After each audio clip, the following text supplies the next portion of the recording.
Hello. अभी तक आप इनवर्स ट्रिग्नोमेट्रिक फंक्शंस के बेसिक कंसेप्ट के बारे में पढ़ चुके हैं। अब हम इनकी प्रॉपर्टीज के बारे में इस टॉपिक में पढ़ने वाले हैं। अब आपको अपनी स्क्रीन पर कुछ प्रॉपर्टीज दिख रही होंगी। हम इसी टाइप की प्रॉपर्टीज को डिटेल में इस टॉपिक में पढ़ने वाले हैं। तो चलिए हम इस टॉपिक का पहला कंसेप्ट स्टार्ट करते हैं, जिसमें हम आईटीएफ मतलब इनवर्स ट्रिग्नोमेट्रिक फंक्शंस के बेसिक प्रॉपर्टीज के बारे में सीखेंगे। हम पढ़ चुके हैं कि साइन इनवर्स एक्स का फंक्शन -1 से 1 के बीच में डिफाइंड होता है।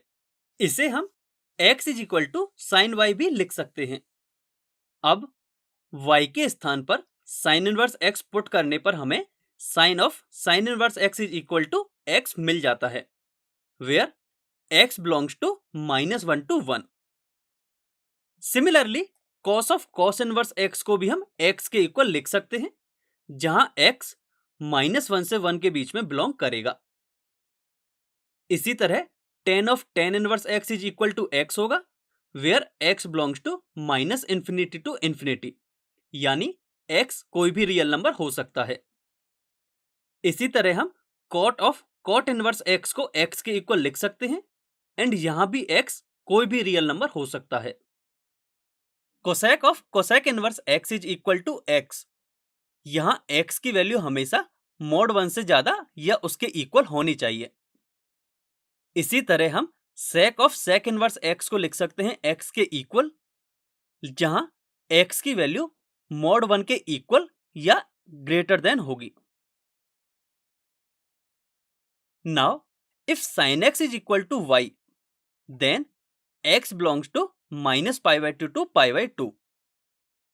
अब sine inverse y is equal to x में y के स्थान पर sin x पुट करने पर हमें साइन इनवर्स साइन x की वैल्यू x के इक्वल मिल जाती है, where x belongs to -π/2 to π/2।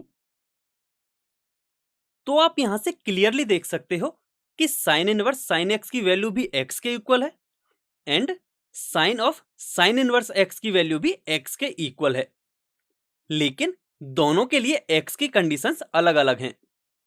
Sign of sine inverse x में x एक वैल्यू होगा जो कि -1 से 1 के बीच में होगी, and sign inverse sine x में x एक एंगल होगा जिसकी वैल्यू -π/2 से π/2 के बीच में होगी।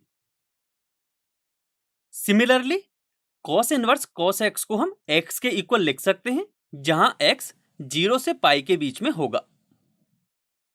इसी तरह tan इनवर्स tan x को हम x के इक्वल लिख सकते हैं, x की वैल्यू -π/2 से π/2 के बीच में होगी, एंड इस रेंज में -π/2 एंड π/2 दोनों ही इंक्लूडेड नहीं हैं। इसी तरह cot इनवर्स cot x भी x के इक्वल होगा, जहां x 0 से π के बीच में होगा।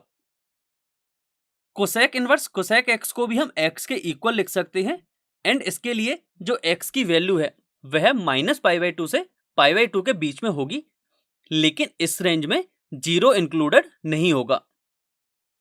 इसी तरह हम sec इनवर्स sec x को x के इक्वल लिख सकते हैं, यहां x की वैल्यू 0 से π के बीच में होगी, लेकिन π/2 इसमें इंक्लूडेड नहीं होगा। अब इन सभी प्रॉपर्टीज को हम एक एग्जांपल से समझते हैं। इस एग्जांपल में हमें cos इनवर्स cos π/4 की वैल्यू फाइंड करनी है। तो चलिए अब इसे सॉल्व करते हैं। हम यहां से क्लियरली देख सकते हैं कि जो π/4 है वह 0 से π के बीच में लाई करेगा। इसे आप ग्राफिकली भी देख सकते हैं कि जो π/4 है वह 0 से π के बीच में बिलोंग करता है।